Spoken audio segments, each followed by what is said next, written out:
kí la fẹ́ jà sí tó bá yẹ pé rìsálà yẹn dáwà tá a fẹ́ gbé yẹn kò sí islamiyya mahdo o ní bá ẹnìkejì ẹjà bàbá ṣe rábítà yóò dà gẹ́gẹ́ bí United Nations. alhamdulillahi rabbil alamin wala udwana illa ala adh-dhalimin wassalatu wassalamu ala ashrafil mursalin wa ala alihi wa sahbatihi ahlillah adaqwa ni ọ̀dọ̀ Ọlọ́hun atọrọ ìkẹ́gẹ́ fún Ànábì wa Muhammad sallallahu alaihi wasallam alekun kí alekun gẹ̀ kó máa lọ bá Ànábì wa Muhammad bàbá Maulana Sheikh Adam Abdullah Al-Ilory alekun ìkẹ́ Ọlọ́hun alekun gẹ̀rẹ̀ látọ̀dọ̀ rẹ̀ Ọlọ́hun má jẹ́ ó dákẹ́ lórí wọn gbà kan àwọn arúgbó wọn méjèèjì tí wọ́n ṣẹ̀ wọ́n kalẹ̀ tí wọ́n ṣe mímọ̀ kalẹ̀ Ọlọ́hun bá wa ṣàforíjì fún wọn alekun kẹ́ àti gbogbo alfa tí bàbá Maulana Sheikh Adam tí wọ́n tanná mímọ̀ lára wọn tọ́lọ́run fi wá gbé wọn débi tó gbé wọn dé táwọn náà fi ń dúpẹ́ lọ́dọ̀ Ọlọ́run bá kẹ́ ogun wọn papọ̀ gbogbo àwọn ọmọ kéwúre tí wọ́n lọ lójú ọ̀nà Islam lójú ọ̀nà bàbá Maulana Sheikh Adam Ọlọ́run kó bá kẹ́ wọn lápapọ̀ bàbá Maulana Mudril Markaz àlékún àláfíà àlékún ẹ̀mí gígùn àlékún àsọbádé àlékún ṣe Ọlọ́run àlékún kíkún lápá Ọlọ́run má jẹ́ ó dákẹ́ lórí wọn gbogbo ọgbà albarka ọlá Ànábì wa Muhammad sallallahu alaihi wasallam gbogbo ayé tó ti jòkó láti gbọ́ ọ̀rọ̀ láti gbọ́ mímọ̀ lẹ́nu bàbá Lágége ní àsìkò tá a wà yìí wọ́n fẹ́ gbóhùn sálámà lẹ́nu bàbá àgbà Lágége akramakumullah. Assalamu alaikum wa rahmatullahi wa barakatuh. Wa alaikum assalam wa rahmatullahi wa barakatuh. Bàbá Lágége wọ́n ní kí ọmọ wọn al-mustaqimu billah káwọn náà kí wọ́n sálámà sí gbogbo àgbáyé. Assalamu alaikum wa rahmatullahi wa barakatuh. Wa alaikum Assalam wa rahmatullahi wa barakatuh. Al-muhaddith. Assalamu alaikum wa rahmatullahi wa barakatuh. Wa alaikum assalam wa rahmatullahi wa barakatuh. Ibi ẹ̀kọ́ tí bàbá Lágége tí wọ́n máa ń kọ́ wa ní gbogbo ìgbà lórí Madil Markaz hadiruhu wa mustaqbaluhu òun náà ni a tó ti dé lọ́dọ̀ bàbá wa a mú gègé a mú ìwé tá a máa fi kọ mímọ̀ kalẹ̀ kọ́lọ̀ kó jẹ́ kí ẹ̀mí náà kó tó gùn pẹ́pẹ́pẹ́ lórí dáadáa a ti débi tanmiyatul maharat wal mawahib inda al-allamati al-Ilory ọ̀rọ̀ tí ẹ bá wa sọ ní ìjókòó tí a ṣe ní ọ̀sẹ̀ tó kọjá báwo ni al-murabbi ṣe rí irú àwọn nǹkan oní wà lára ẹ̀ lè ṣàlàyé fún wa lára bàbá Maulana Sheikh Adam ẹ ti wá kọ́ wa lẹ́kọ̀ọ́ bàbá Maulana Sheikh Adam fúnra wọn ni wọ́n kọ́ àwọn ọmọ yìí ní kéwú gbogbo àwọn ọmọ kéwú wọn báwo ni wọ́n ṣe ń lo kéwú yìí lójú bàbá àbírú promotion wo ni bàbá Maulana Sheikh Adam ni wọ́n fún ní kó wa wọn akramakumullah. Allahumma salli ala sayyidina Muhammad wa ala ali sayyidina Muhammad wa sallim. Ìbéèrè tí ó béèrè èyí tàbá lè dáhùn bẹ́ ara dáhùn ẹ̀ fẹ́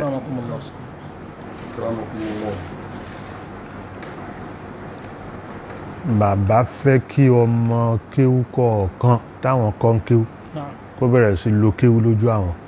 Allahu Akbar. Yàtọ̀ sí pé bóyá àwọn gan-an fẹ́ rí pé bọ́ta kóhun gan kó lò ó lójú wọn. Ìdùnnú wọn ni. Ìdùnnú wọn ni. Allahu Akbar. Ẹlòmíì wọ́n máa ń pè mo kàn fẹ́ mélé wá lápèjúwe nígbàtí ajíwa Mahmud Bulbulul Markaz Àjàṣẹ́ Mahmud Ibrahim Àyìndé ìgbà tó tán mú wá Markaz àwọn ará Àjàṣẹ́ ní nígbà náà ìbéèrè wọn máa fẹ́ fi dá àfá lágara wọ́n á kàn hùn béèrè kan wọ́n á kàn dá so wọ́n á dá àfá náà lákẹ́ wọn èyí tètè gbà fún àfá tó yá sí pé ti bàbá Sheikh Adam radiyallahu ta'ala anhu nígbà náà wọn gbà dáadáa, wọn gbà. So a ní pé kéwú o ní kéwú gbàlódé o ni wọ́n fẹ́ kọ́ àwọn ọmọ. Kéwú náà ò lè níyànjú, kò lè ṣe, kò lè, so wọn gbà kíní yẹn. Ìgbà tọ́jọ́ lọ tí Hájì Mahmud ní tó mọ kéwú, tó ti jáde, tó ti ń lo kéwú. Àwọn ará Ìjàṣẹ́ wá fẹjọ́ sùn bàbá wípé Mahmud nǹkan o kò jẹ́ káwọn ìta wọn láyà ní kí kò jẹ́ káwọn gbádùn.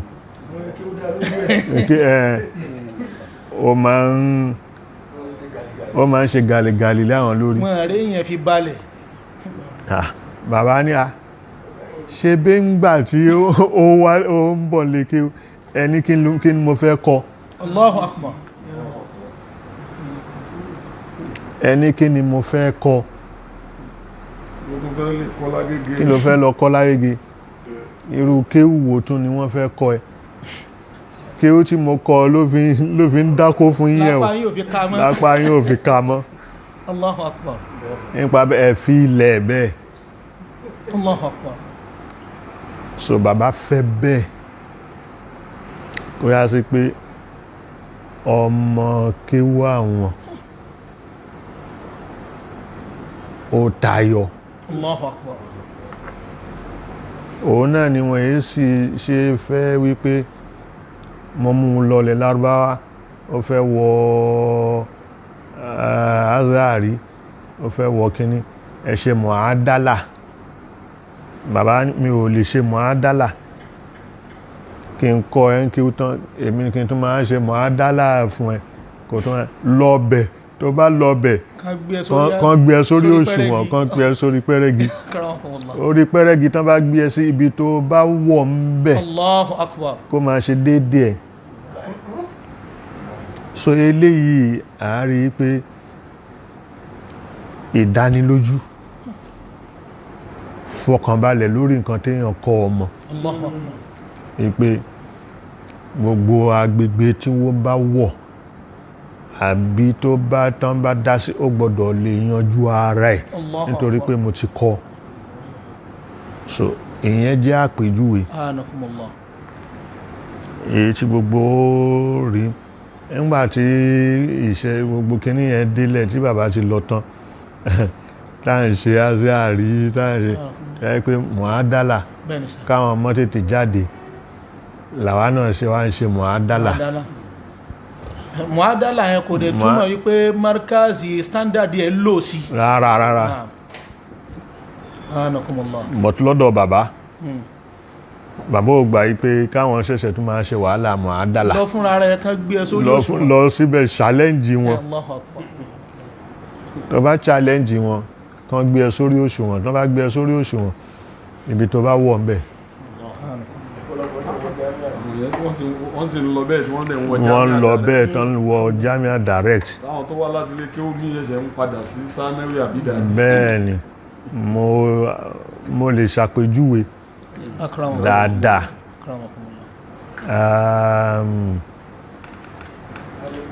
Dr. Hamid Ibrahim Ẹdẹ Ọlágúnjú, àpèjúwe kankan ni. Ọdún 4 péré ló lò, kò jù bẹ́ẹ̀ lọ. Nígbà náà lọ, ọdún 4 péré ló lò. Nígbàtí Azhari gan tí ẹ ṣe ń tó sì ń ṣáná torí gbogbo mọ̀wádù ni. Yóò sì ha odidi Al-Qur'ani. Ó sì ha odidi Al-Qur'ani. So a rí àpèjúwe irú bẹ́ẹ̀ nínú iṣẹ́ Maulana Sheikh Adam. Sheikh Adam. So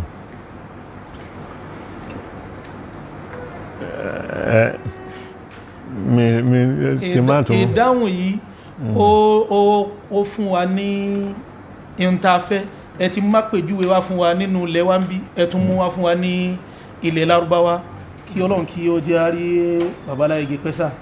Naam. Iṣẹ́ tí àwọn Maulana Sheikh Adam tí wọ́n ṣe ó pọ̀. Bóyá àpẹẹrẹ ẹ ti sọ ti ilẹ̀ Lárúbáwá, ẹ ti sọ ti ilẹ̀ yìí, bóyá tí àwọn ọmọ tí wọ́n wá kéwú látàwọn ìlú míì tó yàtọ̀ sínú Èkó yìí tá bá délùú wọn, báwo ni bàbá ṣe ń tẹ́lẹ̀ fún wọn, àbí báwo ni kí ni bàbá máa ń ṣe fún wọn tá yóò tún fi mọ̀ wọ́n bẹ́ẹ̀? Kò sí nǹkan tó ń ṣe fún wọn. Akramakumullah. Product mi rèé, product mi ni tó bá lọ òun ni kó feel, òun ni kó proof rẹ̀. proof ààrẹ. Akramakumullah. So wọn èyí tẹ́lẹ̀, ẹjẹ́ ń lọ tẹ́lẹ̀ fún ọya ọmọ Markaz ní ẹgbà láyé ẹ̀ṣẹ̀ ẹ fi jẹ imam rárá, bàbá ò ní wọn ní ó ti tó imam, ọya proof ààrẹ ń bẹ̀ ni. So ìyẹn ni bàbá yìí sí àwọn àfáà mi, wọ́n máa ń gbé àfáà mi lẹ́sẹ̀.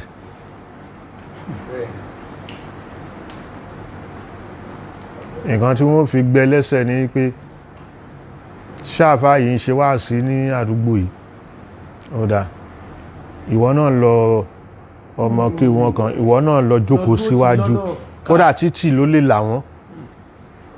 Allahu Akbar. Ìwọ náà gbégbá wáàsí ń bẹ̀.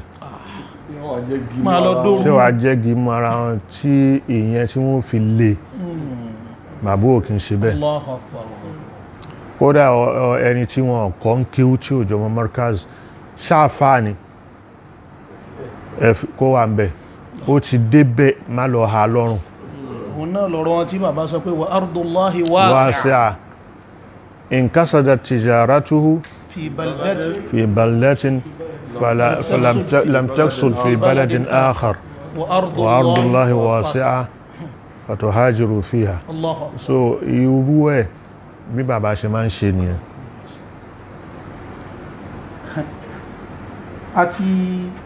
ẹ ti fún wa ní àwọn point tá a ti rí mú bí ọ̀rọ̀ tanmiyatul maharat. Lára iṣẹ́ tí bàbá Mawlana Sheikh Adam wá ṣe òun ni rabitatul a'imma wal ulama. Arákùnrinlá akọ́ fẹ́ bèèrè náà pé iye àwọn mélòó ni bàbá ya kíní kalẹ̀ fún pé àwọn náà gbọ́dọ̀ máa jòkó láwọn mítìnì? Akramakumullah. Hakul ahaliya fún rabita kọ́kọ́ jẹ́ àfà, kọ́kọ́ jẹ́ imam, akramakumullah, kọ́kọ́ jẹ́ oníwàásí, kọ́kọ́ jẹ́ akọmọnkíw. So mẹ́rẹ̀ẹ̀rin hakiya ni tó ti lẹ́tọ̀ láti jẹ́ rábítà, láti jọ mọ Yorùbá.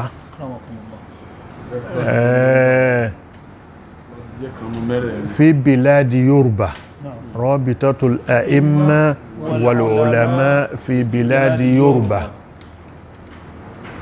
bàbá ló gbé kalẹ̀ bẹ́ẹ̀. lam yasbikuhu ahad, kò sẹ́ni tó gba wájú bàbá ń bi irú bẹ́ẹ̀. ń pé kán wá àjọṣepọ̀ àbí ìjókòó kan tí ó máa kó àjọṣepọ̀, ìjókòó kan tó máa kó wọn pọ̀, tó máa jẹ́ tó máa jẹ́ pé ọ̀kan òun ni gbogbo wọn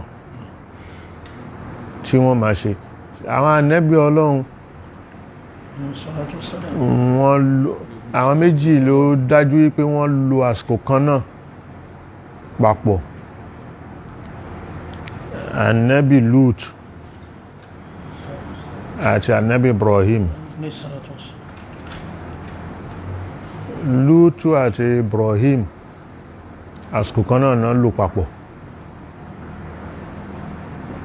iṣẹ́ kan náà ni wọ́n wá jẹ́, wọn takura wọn. Ànábì Lutu ò gbẹ́ Ibrahim lẹ́sẹ̀, Ibrahim ò gbẹ́ Lutu lẹ́sẹ̀, kálukú jẹ́ iṣẹ́ ẹ̀ ni.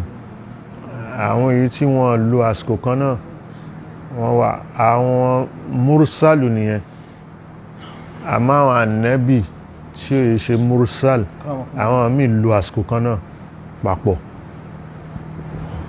ìyẹn ò dáṣẹ́ wọn dúró wọn èyí sì ṣọ̀tá ara wọn so eléyìí ó fi hàn áyé pé ìjọ kan yẹn inú risala islam ni al-Qur'an sọ fún áyé pé bismillahir rahmanir rahim inna hadhihi ummatukum ummatan wahidatan wa ana rabbukum fa'budun so risala yẹn kan ṣo ni iṣẹ́ ta fẹ́ jẹ́ fún wọn ìkan ṣo ni ìpèpè ta fẹ́ pè wọ́n síbẹ̀ nǹkan kan ṣo ni kí la fẹ́ jà sí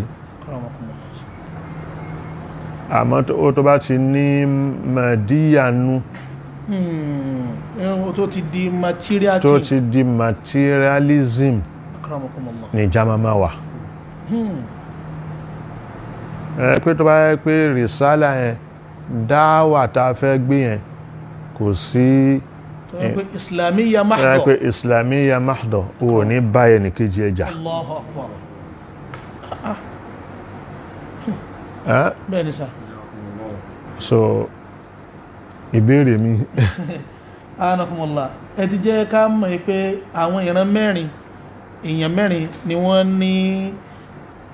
wà ní haqqu udwiyya al-a'imma al-ulama al-wa'az wal-mudarrisun so kí wọ́n lè jẹ́ lábẹ́ eléyìí àwọn ẹ̀ka wo ni bàbá Mọ̀lánà Sheikh Adam wá yà pé lábẹ́ rábítà yìí àwọn kan máa wà ní kíláàsì báyìí àwọn kan wà kíláàsì báyìí wọ́n ti classify àwọn iṣẹ́ tí kó wá fẹ́ ṣe ń bẹ̀ anakumullah bóyá ó wà sá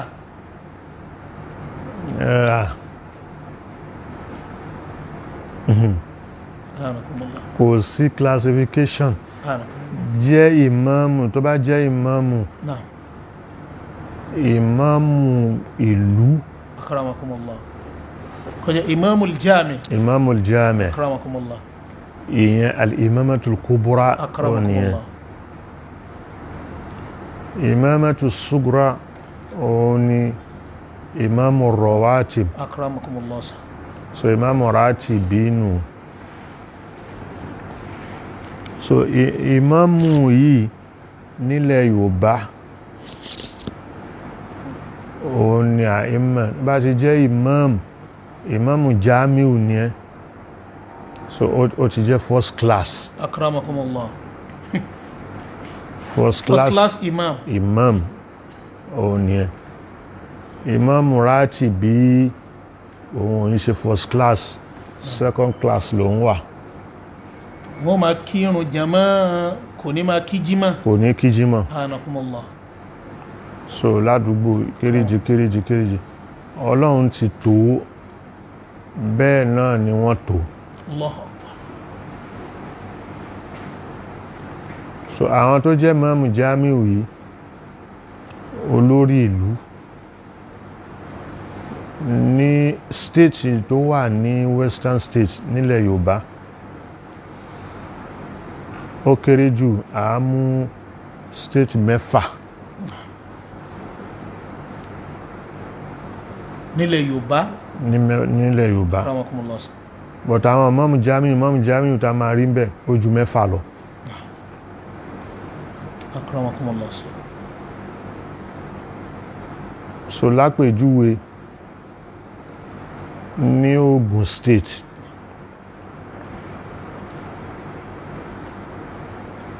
àrímọ́mù Abẹ́òkúta odidi ìmáàmù ni anakumullah àrí ìmáàmù Jẹ̀bú Òde odidi ìmáàmù ni àrí ìmáàmù àwọn Ìjẹ̀bú a máa pé Ìjẹ̀bú pọ̀ ọ̀tún ní Rẹ́mọ tí Rẹ́mọ yẹn náà ọ̀tọ̀ so àwọn yẹn lọ bẹ́ẹ̀ Ìjẹ̀bú ó tún wá bọ́ sí Yewa so ní Yewa yẹn Ìlaró wà ń bẹ̀ Ayétòrò wà ń bẹ̀ so gbogbo wọn lọ ní ìmáàmù jámíù wọ́n kọ̀ọ̀kan ní ìmáàmù jámíù kọ̀ọ̀kan gbogbo àwọn wọ̀nyí wọ́n lẹ́tọ̀ọ́ kan máa wá sí rábítà Allah. gbogbo wọn lẹ́tọ̀ọ́ kan máa wá rábítà Akramakumullah. àwọn tí ó tún máa tẹ̀lé wọn làwọn ráàtì bí yẹn Subhanallah. wọ́n máa wá torí pé ìmáàmù ò ní ìmáàmù kan pẹ̀lú àwọn jọmọ́ ni ìmáàmù kan ò lè máa gbẹnu ẹnìkan sọ ó dẹ̀ lè sọ wàhálà tí ẹnìkan ń rí o lè fi tiẹ̀ dájọ́ lórí gbogbo kò possible Subhanallah. so ìyẹn bẹ́ẹ̀ so tá bá kúrò lórí àwọn ìmáàmù yẹn o lè jẹ́ àfá oníwàásí láì kó jẹ́ ìmáàmù ibẹ̀ ni tí àwọn wàáz ibẹ̀ làwọn wàáz Akramakumullah. o lè jẹ́ ìmáàmù oníwàásí o ní jẹ́ ìmáàmù o lè jẹ́ àfá oníwàásí o ní jẹ́ ìmáàmù jámíù abẹ́ náà ni mufasiru máa wá sáà mufasiru lu ó wà ń bẹ̀ Akramakumullah. níbòmíì Naam. wọ́n ń to oyè yẹn ni Akramakumullah. pé mufasiru nígbà kẹta ìmáàmù nílùú mi tá bá ti mú ìmáàmù náìbí ẹni tó bá ti jẹ́ kẹta ni automatically òun ni ó jẹ́ mufasiru òun ni mufasiru Akramakumullah. so tí ó máa fi sún bẹ́ẹ̀ ìmáàmù náà lè padà kan mufasiru ó lè padà kan Akramakumullah. so gbogbo àwọn yẹn náà máa wá so àwọn orú wọn ní sí wọ́n bẹ́ sábẹ́ àwọn wàáz sábẹ́ àwọn wàáz Akramakumullah. oníwàásí Akramakumullah. ẹlẹ́ẹ̀kẹta mudarrisun Akramakumullah. àwọn tó yá sí pé àáfàá ni wọ́n nǹkan tí wọ́n gbé dání nìkan kọ́ mọ ní kéwú Tadris. àbí kan dálé kéwú kalẹ̀ Akramakumullah. so àwọn yẹn mudarrisun ni wọ́n àwọn yẹn àwọn kan ẹgbẹ́ kan nìyẹn náà Akramakumullah. bí kíní yẹn bó ṣe péjọ nìyẹn hákòlò òdùwíyá àwọn wọ̀nyí àwọn ni gbogbo ẹni tó bá ti rí pé òun kó sírù ìran yìí tó sì wà nílẹ̀ Yorùbá ó lẹ́tọ̀ọ́ àti máa lọ rábítà àti máa lọ rábítà tẹ́lẹ̀kẹ́kẹ́ ní challenge ẹ̀ pé ká ń pè rárá Akramakumullah. rárá so ìyẹn ni kálukú dákẹ́ àbí kálukú fà sẹ́yìn nígbàtí rábítà ń di yọ̀bọ̀yọ̀bọ̀ àwọn yẹn ọ̀pọ̀lọpọ̀ mi ò wá ẹlòmí ò rí pé ẹ̀yìn àwọn lágbájá ló lọ ṣojú wa wọ́n èé ṣojú èèyàn níbi nǹkan tó bá ti jẹ́ sí bẹ́ẹ̀ ni mẹ̀sùlíyà ẹni ò dẹ̀ lè ní kíní lórí ìyẹn ẹni Náà. so secretaryship ní rábítà kò lè jẹ́ ìmáàmù ìlú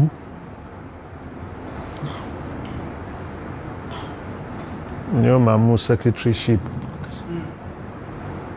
torí iṣẹ́ kan wà níwájú ẹ̀ gèdègbè ìmáàmù odidi ìlú ìwọ ni ìmáàmù Jamiu bẹ̀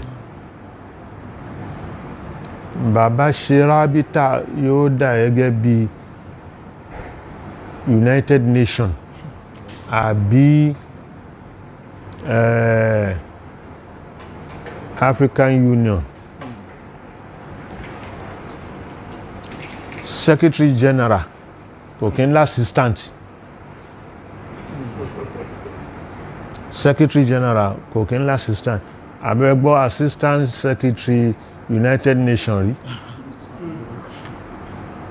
nígbọ́ Assistant Secretary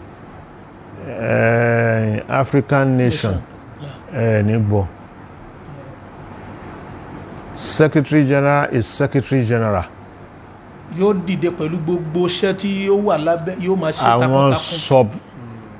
àwọn subsecretary anakumullah wọ́n máa wà lábẹ́ subsecretary yẹn kò lè di secretary general. lọ́dún bá ti parí iṣẹ́ wọ́n ń tẹ̀lé lọ́nu. tó bá ti parí iṣẹ́ tí ọjọ́ ń lọ ni. akramakumullah. So secretary general ni kò kí ń ṣe assistant secretary. So ìyẹn bẹ́ẹ̀ bàbá ló wá wọ́n kọ́kọ́ jẹ́ bàbá mú àwọn ọmọ Markaz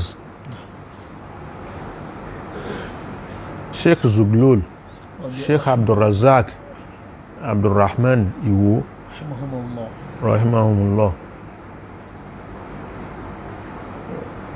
wọ́n fojú wọn lé náà ń bẹ̀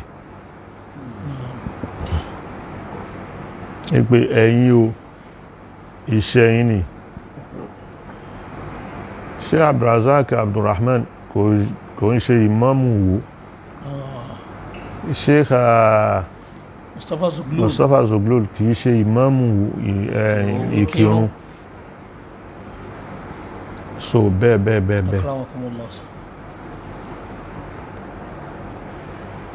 wọ́n wá fẹ́ níjọ́ tí àwọn ìyá àgbà ṣaláìsí.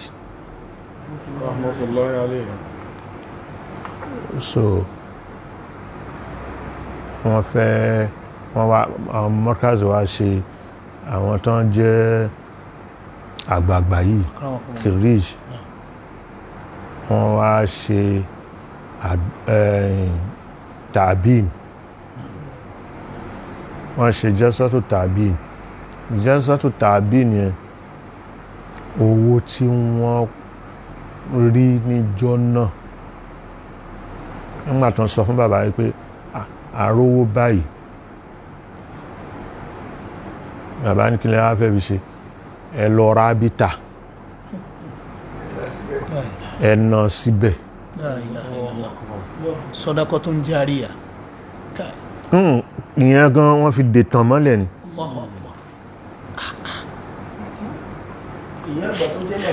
tó jẹ́ màmá tó bí Sheikh Adam.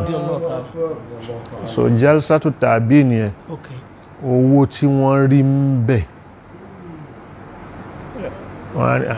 wọn kò tàná fẹ́ àfáwò náà tó máa pè àbí àfáwò ló fẹ́ tó tó máa wá so ẹ̀yin tẹ́ ṣe yìí àtowó tẹ́ rí yẹn ẹ lọ ra ábítà.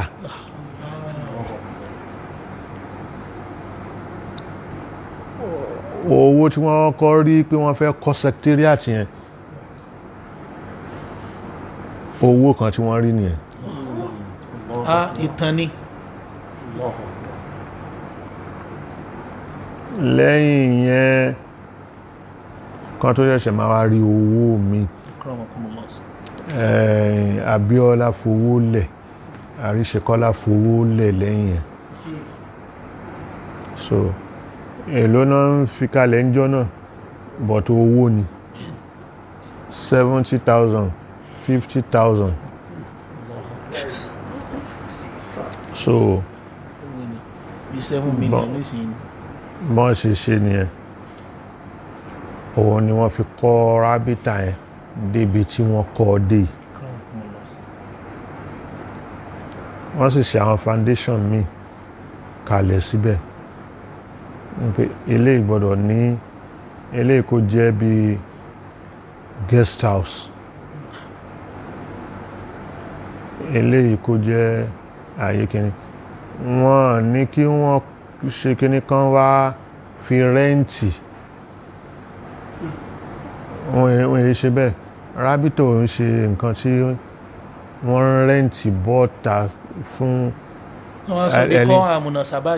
ẹni tó ń ta horobe ẹni tó ń ta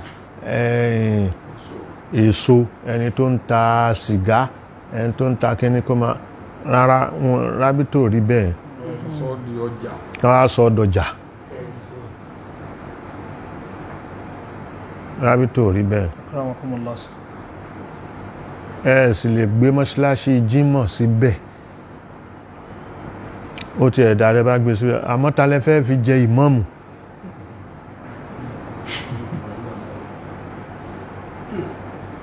so ó jẹ́ orígun kan so gbogbo àwọn nǹkan wọ̀nyí àwọn ni ó rọ̀ mọ́ rábítà. kí ọlọ́run kí ó járí bàbá pẹ́.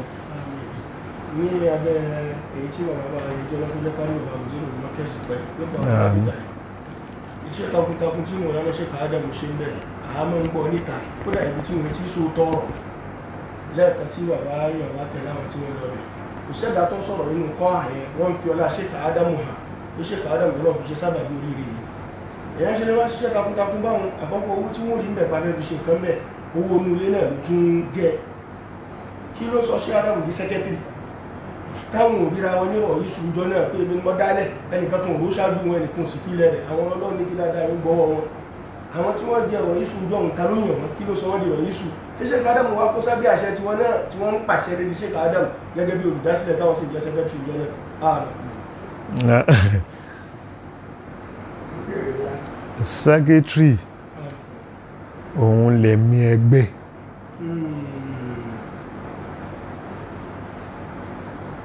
bàbá ò jẹ́ president torí bàbá ò kí ń ṣe ìmáàmù ìlú bàbá ò kí ń ṣe ìmáàmù ìlú gbogbo ẹni tó dẹ̀ wà ń bẹ̀ tí bàbá fi dálẹ̀ tán lọ pè wọ́n kiri bàbá ní wọ́jú lé pé ká bẹ́ẹ̀ ni kódà ẹ má jẹ́ kí n sọ ọ̀rọ̀ àwọn Imam Bangbọ́lá Imam Abẹ́òkúta nìsìn àwọn náà ń wa bàbá láwọn àsìkò yìí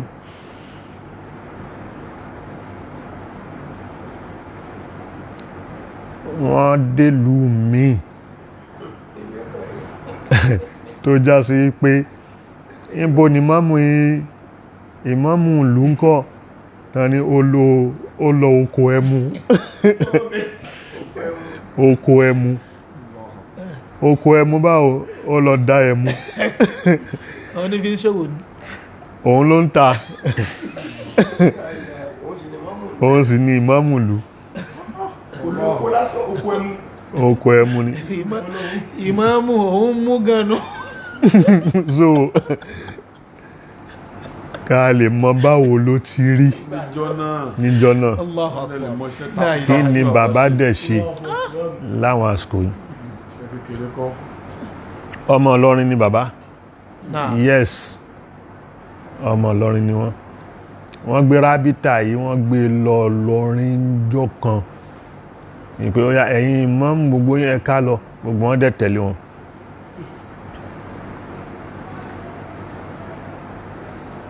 but Ìlọrin ò lè gba rábítà kí ìmáàmù Ìlọrin kó wá jẹ́ mẹ́mbà rábítà tí ò ní jẹ́ra Yéṣù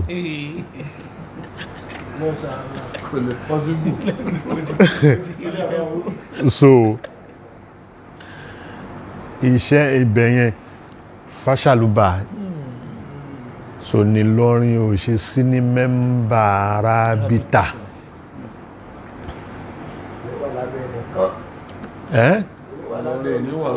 kò ní wà lábẹ́ nìkan so bí yẹn ṣe jẹ́ nìyẹn ẹni kò sẹ́kítírì òun lẹ̀mí bàbá ló mọ àníyàn táwọn fi gbé táwọn fi pè àwọn àfáà yìí àwọn ìmáàmù ìjọ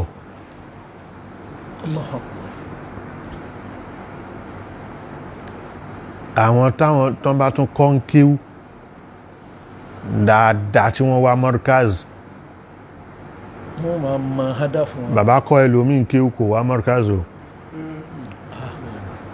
bẹ́ẹ̀ ni tó ń jọmọ kíw wọn tó ń jọmọ kíw wọn but kò wá Markaz rárá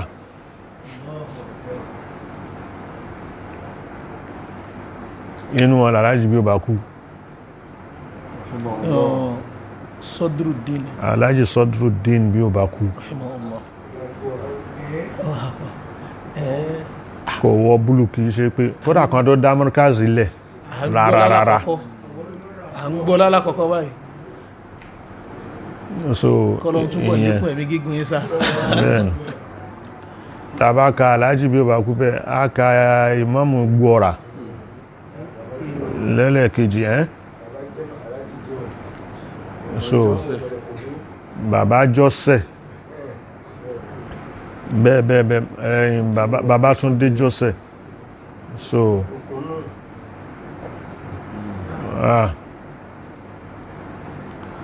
Fẹ́mi Òkúnnù bàbá Fẹ́mi Òkúnnù kọ́lọ́n kó lọ́rọ̀ ẹ̀mí wọn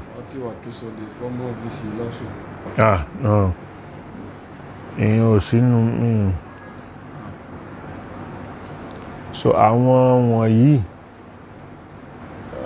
ọmọ kéwú bàbá ni wọ́n but wọ́n ń ṣọmọ Markaz torí wọn tí dá Markaz kalẹ̀ láwọn àsìkò wọ̀nyí ìgbà tán dá Markaz kalẹ̀ àkọ́kọ́ ọmọ Markaz ni Sheikh Raji adamallahu hayatahu Sheikh Raji dẹ̀ wọ́n dé Sana Arabia kí Sheikh Zoglolu tó wọlé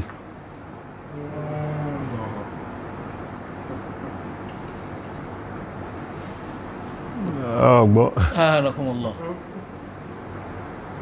Sheikh Raji dé Sana Arabia kí Sheikh Musa Zoglolu kó tó wọ Sana Wula